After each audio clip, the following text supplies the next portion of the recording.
Hello friends, welcome to ProTalent and I'm Nitin Parmar. My dear students, today we are going to talk about some important current affair issues of 27th of June.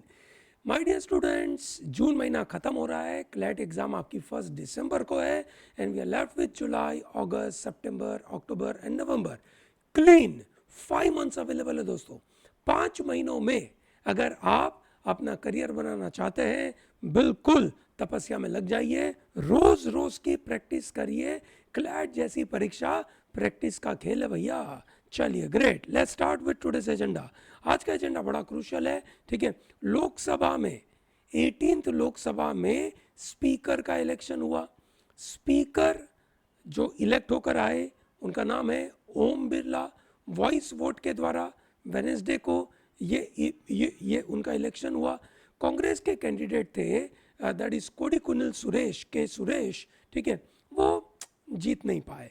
कोई नहीं, ओम बिरला साहब जीते क्योंकि obviously जीतने तो वही वाले थे क्योंकि जो मेजोरिटी रूलर है दैट इज एनडीए पार्टी, उनकी मेजोरिटी ज़्यादा है. जैसे ही वो इलेक्ट हुए उन्होंने एक रेजोल्यूशन पास कर दिया. दैट इज उन्होंने रेजोल्यूशन रीड किया. दैट इज 1975 इमरजेंसी का resolution. The resolution said Congress had crushed the spirit of constitution and dictatorship had been imposed in 1975. I'm sure all of you know 1975 में भारत में emergency लगाई गई थी. कॉन्स्टिट्यूशन के article के मुताबिक अगर मैं आपके साथ बात करूं तो भारत में 3 तरीके की इमरजेंसी लग सकती है. पहला है article number 352 which is national emergency. Article number 356 which is state में emergency which is known as presidential rule. And article number 360 which is financial emergency. Financial emergency Bharat में अभी तक लगी नहीं है. 356 बहुत बार अलग अलग स्टेट में लगी है एंड 352 दैट इज इमरजेंसी 1975 के बारे में हम बात कर रहे हैं which is a black spot on the history. ऐसा we can say resolution में कहा गया. The aim of this amendments made the Congress government was to bring all the power to one person to control the judiciary, to destroy the basic principles of constitution, and by doing so the rights of citizens were suppressed and principles of democracy were attacked. ये उन्होंने पूरी बातें रखी. अब हम आपके सामने क्या बात करने वाले हैं, बड़ा इंपॉर्टेंट पॉइंट है. ठीक है, आज के हिंदू न्यूज़पेपर में इस पर्टिकुलर मुद्दे के ऊपर बड़ा क्रिटिसिज्म किया गया. उन्होंने कहा it's a mere lip service. What the current government in the last 10 year did was authoritarianism. So अभी ये लोग जो बोल रहे हैं that's just a mere lip service because what happened in 1975 is ditto what happened in the last 10 years. ऐसा इस editorial का कहना है. However let me put it in a different perspective. Bharat में इमरजेंसी लगी 25 जून 1975. ऐसे क्या कंडीशंस हुए इसके पहले 1975 25 जून के पहले जिसने ये प्रावधान रखा. What are the main reasons for emergency in India. सबसे पहला reason that's an economic reason. दोस्तों ये समझिए, कभी भी देश में इमरजेंसी लगती है तो एक दिन में कुछ होता नहीं है, over a period of time बहुत सारी चीजें हुई होगी. सो इकोनॉमिक इश्यूज में आया जब इंडिया ने 1971 में जो वॉर लड़ी. ठीक है, जो इंडिपेंडेंस ऑफ बांग्लादेश कहा गया, उसने सीरियस इफेक्ट रखा इंडिया के फॉरेन रिजर्व के ऊपर क्योंकि बहुत खर्चे हो गए. 1972-73 में मॉनसून अच्छी तरीके से आया नहीं तो ओवरऑल फूड और फ्यूल के प्राइसेस बढ़ने लगे. Large scale unemployment, economic contraction, all this resulted in industrial strife. varieties of the strike took place. ठीक है, मई 1974 में ऑल इंडिया रेलवे स्ट्राइक भी हुई. तो इकोनॉमिक सिचुएशन काफ़ी बर्बाद हो रही थी देश में.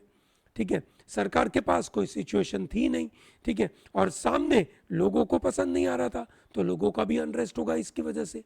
ठीक है, एक बहुत बड़ा रीज़न भी आया जुडिशरी और एग्जीक्यूटिव के टसल के बीच में. Constitution was amended by union government under Indira Gandhi's you can say leadership, जिसने फंडामेंटल राइट्स को एब्रेज करने की कोशिश करी, ठीक है, रिड्यूस करने की कोशिश करी, पर बाद में सुप्रीम कोर्ट ने केशव नंदा भारती केस के तहत ये बताया कि कॉन्स्टिट्यूशन को आप अमेंड कर सकते हो, but you can not remove the basic structure of the constitution, ठीक है, जिसकी वजह से सुप्रीम कोर्ट के इस जजमेंट की वजह से एग्जीक्यूटिव को बड़ा गुस्सा आया, ठीक है, तो उन्होंने जो लॉन्ग टर्म प्रेसिडेंस था नेमिंग द मोस्ट सीनियर जजेस एज अ सुप्रीम कोर्ट के चीफ जस्टिस, उसको यूनियन गवर्नमेंट ने मॉडिफाई कर दिया, ठीक है, और इसकी वजह से, है ना कहीं जो सीनियर मोस्ट जज थे सुप्रीम कोर्ट के चीफ जस्टिस बनने के लिए, वो बने नहीं, कोई और बन गया, ठीक है, and then there is one more against a situation took place which is, एक राजनारायण करके भाई साहब थे, उन्होंने इंदिरा गांधी के खिलाफ से एक केस किया। इंदिरा गांधी लोकसभा इलेक्शन इलाहाबाद से लोकसभा में से वो जीत गई थी, ठीक है, और इलाहाबाद हाईकोर्ट में इनके खिलाफ केस हुआ था। इंदिरा गांधी के ऊपर आरोप ये था कि because she was prime minister, she utilise the money of the government for promoting against her candidature. Raj Narain इसमें जीत जाते हैं और इंदिरा गांधी को, ठीक है, डिस्क्वालीफाई कर दिया जाता है इस केस के तहत, ठीक है, एंड देन एक बड़ी महत्वपूर्ण 1974 में जेपी मूवमेंट हुई। गुजरात के students they protested immensely against the increase in prices of food grain, cooking oil and other basic commodities which was later joined by various political party. Gujarat में हुआ वैसा ही बिहार में हुआ, और जेपी नारायण ने संपूर्ण क्रांति का विचारधारा रखकर ये नव निर्माण का आंदोलन करा था। तो ये सब आंदोलन इन्होंने आगे बढ़ाए, और ये सब आंदोलनों की वजह से, ठीक है, लोगों का से गवर्नमेंट के ऊपर विश्वास टूट रहा था, और इस विश्वास को, है ना, वापस कंट्रोल करने के लिए ये इमरजेंसी लगाने की कोशिश करी गई थी। I hope it is very clear, yes और नो, ठीक है, डेट आपको पता है, यस और no. So what happened in the emergency, उसकी इफेक्ट क्या हुई, ठीक है, इमरजेंसी की वजह से होता क्या है, नेशनल इमरजेंसी की वजह से यूनियन गवर्नमेंट के पास पूरे पावर आ जाते हैं। यूनियन गवर्नमेंट अपने पावर को मिसयूज करेगी, अपोजिशन पार्टी के लोगों को जेल में डाल देगी, प्रेस के डेमोक्रेटिक राइट्स खत्म हो जाएंगे। अब देखिए ना, ये न्यूज़पेपर का जो मैंने आपको आर्टिकल यहाँ पे दिखाया है ना, क्या बता रही है, president proclaims national emergency, preventive arrest can take place, press censorship imposed, ठीक है, ये सब कुछ होगा, ठीक है, ये सब कुछ होने लगा। Security of India is threaten by internal disturbance, क्या वास्ता दिया इन्होंने, इंटरनल डिस्टर्बेंस। दोस्तों आर्टिकल नंबर 352 में 3 ग्राउंड के ऊपर इमरजेंसी लगाई जा सकती है। एक है वॉर, दूसरा है एक्सटर्नल एग्रेशन, ठीक है, एक्सटर्नल एग्रेशन, बराबर है, तो ये हो गया, और तीसरा इंटरनल डिस्टर्बेंस, किसकी वजह से हो सकता है, इंटरनल डिस्टर्बेंस की वजह से, ठीक है, तो ये इंटरनल डिस्टर्बेंस हुआ जिसकी वजह से इन्होंने ये से इंपोज कर दिया। दोस्तों ये ध्यान रहे कि जो सिचुएशन बिगड़ सकती है वो यहाँ पे मैंने आपको बताया, ठीक है।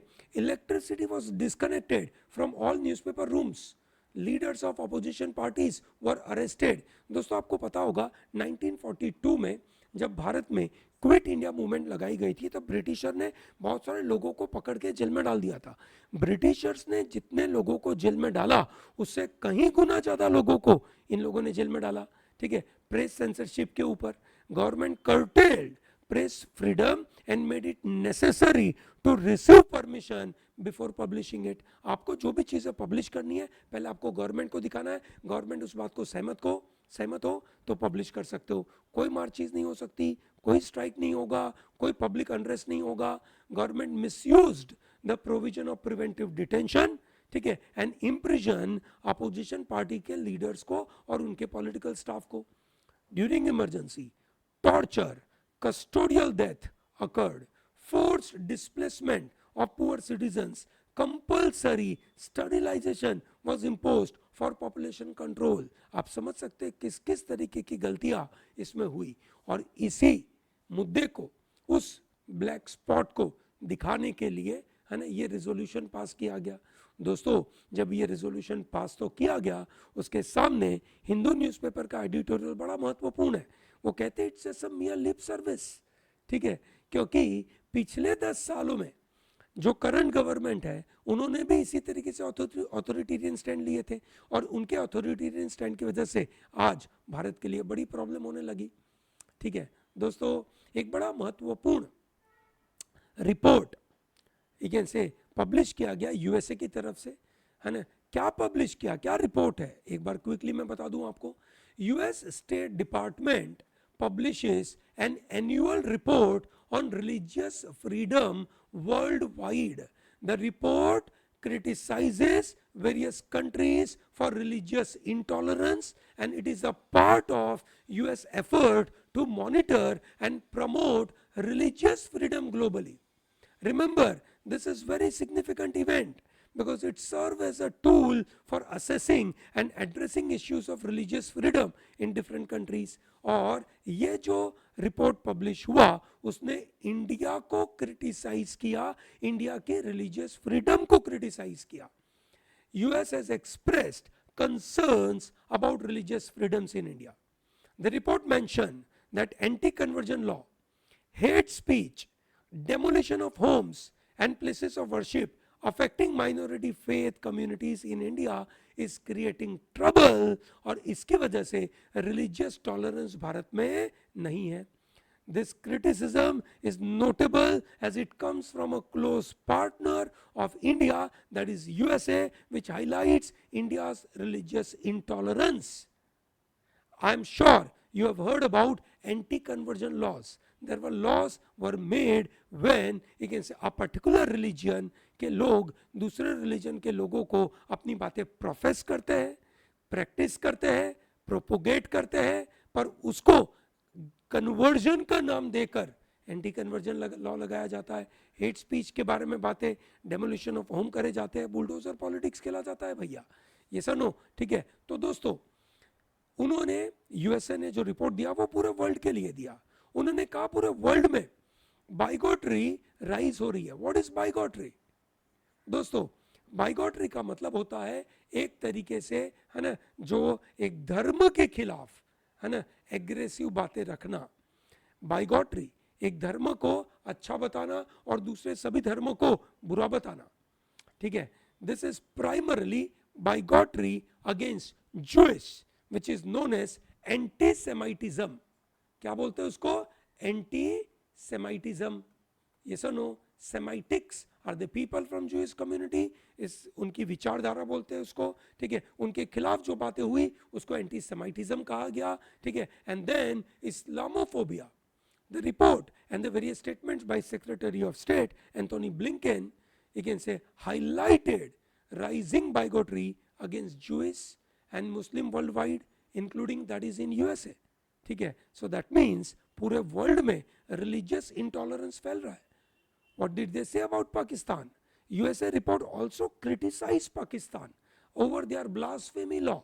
USA में blasphemy law बहुत strict है, ठीक है। They are, मतलब blasphemy का मतलब होता है कि आप, you can say, for example, मानो कोई भी बंदा पाकिस्तान में इस्लाम के बारे में कुछ बोलेगा, it may be treated as blasphemous, मतलब आपने इस्लाम रिलीजन के बारे में बुरा बोला है, ठीक है। So blasphemy law in Pakistan are very strict, जिनकी सजाए मौत भी होती है, और इसकी वजह से उसको एक इनटॉलरेंस को सपोर्ट करने वाली बात कहा जाता है, और इसकी वजह से मॉब वायलेंस हो सकता है, ठीक है, विजिलेंटिज्म बढ़ सकता है, और ये बड़ा कॉमन है, ठीक है। पिछले करीबन 1 महीने में ऐसे 3 लोगों की मौत हुई ऑन दिस रिलीजियस विजिलेंटिज्म के अंदर, ठीक है। लोगों ने कहा कि उस बंदे ने ब्लास्फेमी किया था, लोग गए, उन्होंने उस बंदे को मार डाला, ठीक है। तो दोस्तों सीरियस ह्यूमन राइट कंसर्न है ये सब पूरे वर्ल्ड में, पाकिस्तान में भी है, और पाकिस्तान में फ्रीडम ऑफ एक्सप्रेशन और रिलीजन का फ्रीडम तो रहा नहीं, इस तरीके से हम बोल सकते हैं, ठीक है। तो क्या हो रहा है दूसरा जगह, ठीक है दोस्तों, यूरोप के अंदर भी religious clothing ban है। Various European countries have banned on certain forms of religious clothing. Somewhere around 9 European countries have banned some religious attire in public places, including France, ठीक है। France is restricting full face worn by Muslim women, ठीक है, पूरा का पूरा पर्दा निकालो. USA में भी हेट क्राइम्स बढ़ रहे हैं, hate crimes against Muslims and Jewish are increasing, ठीक है, primarily due to this Gaza war.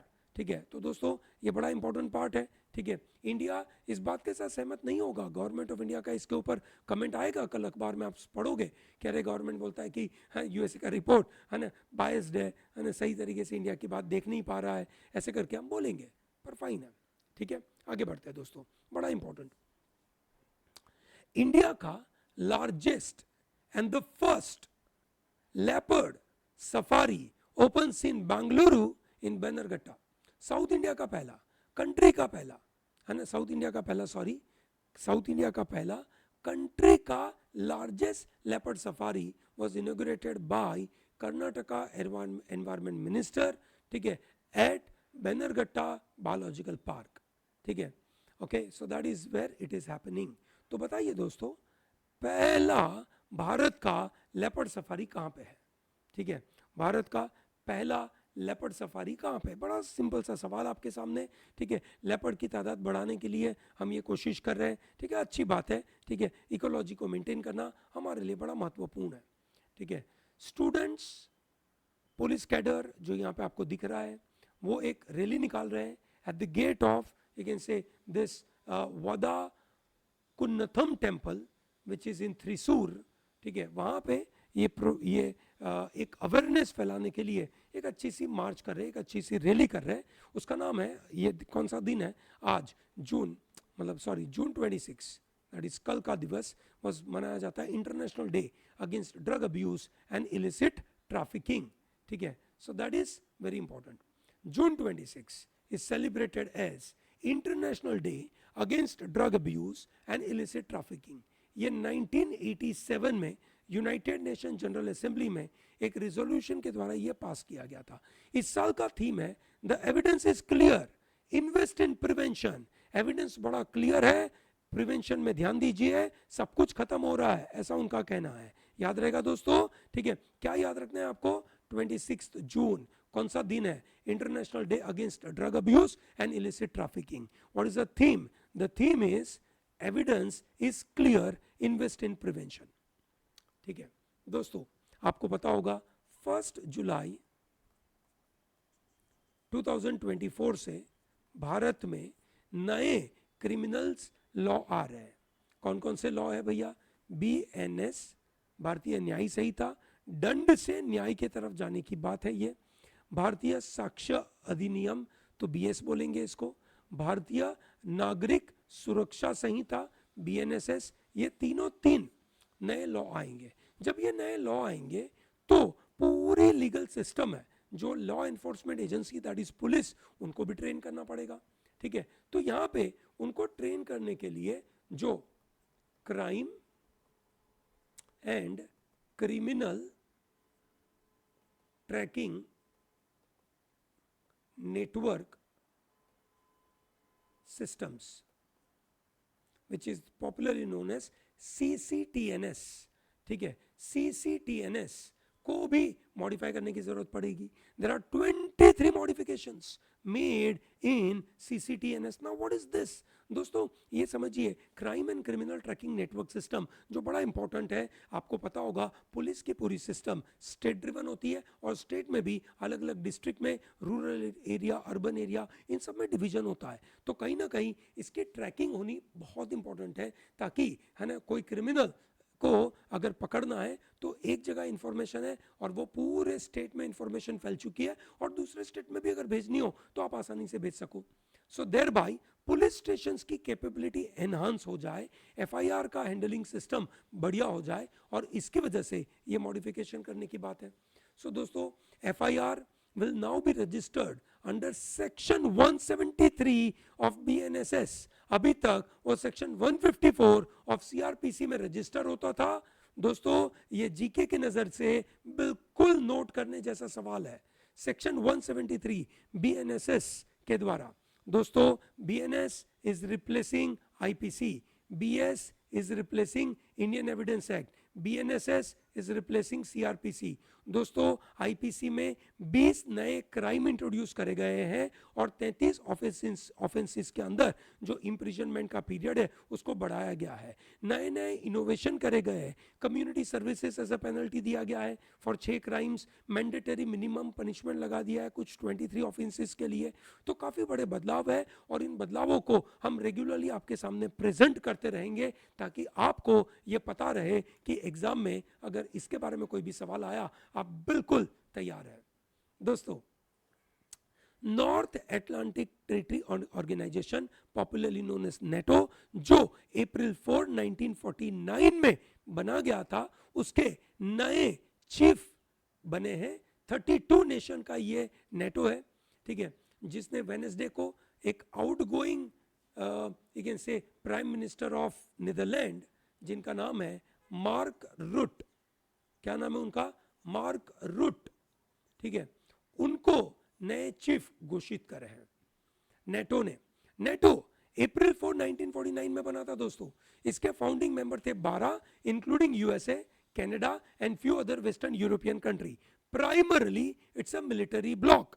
Cold war के दौरान ये बनाया गया था मिलिट्री ब्लॉक। इनका एसोसिएशन इसलिए हुआ था कि अगर कोई भी कंट्री इन मेंबर कंट्री के ऊपर अगर अटैक करेगा तो ये सब लोग साथ में मिलकर सामने वाली कंट्री पे अटैक करेंगे। सही बात है। So that is Mister Rutte, okay. मतलब यान्स स्टोल्टनबर्ग, क्या नाम है उनका, Jens Stoltenberg was the earlier guy, Stoltenberg, ठीक है, वो पहले चीफ थे। He was a secretary general of NATO. Now the new secretary general is Mr. Mark Rutte, ठीक है दोस्तों, ये ध्यान रखना, ठीक है, बड़े काम का है। सो दोस्तों जो टोटल 32 मेंबर नेशन है नेटो के, उसमें latest एंट्रेंट was Sweden on 7 March 2024।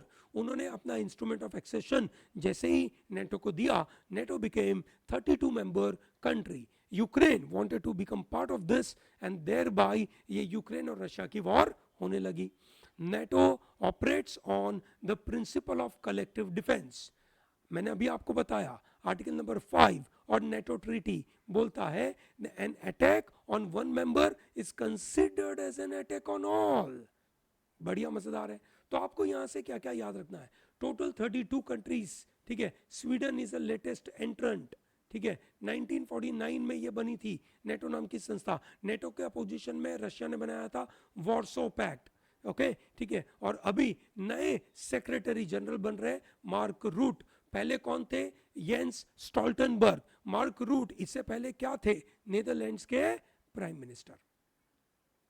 Kenya के प्रेसिडेंट जो आपके सामने दिख रहे हैं मिस्टर विलियम रूटो, क्या नाम है, William Ruto, president of Kenya, ठीक है। उन्होंने एक नया फाइनेंस बिल प्रपोज करा था, primarily which is about taxation, क्योंकि केनिया का नेशनल डेट बहुत बढ़ गया है और उन्होंने इसकी वजह से नया टैक्सेशन का बिल लेकर आए। जो लोगों को नहीं पसंद आया, लोगों ने वाइड स्प्रेड प्रोटेस्ट करे, ठीक है, क्योंकि उसकी वजह से लोगों को लग रहा है कि उनको इकोनॉमिक हार्डशिप होगी और बड़े बड़े फाइनेंशियल चैलेंजेस हो गए और इसकी वजह से बड़ा स्ट्रॉन्ग अपोजिशन आया, ठीक है। और ये अपोजिशन की वजह से, है ना, केनियन प्रेसिडेंट ने उस बिल को साइन करने से अभी मना कर दिया।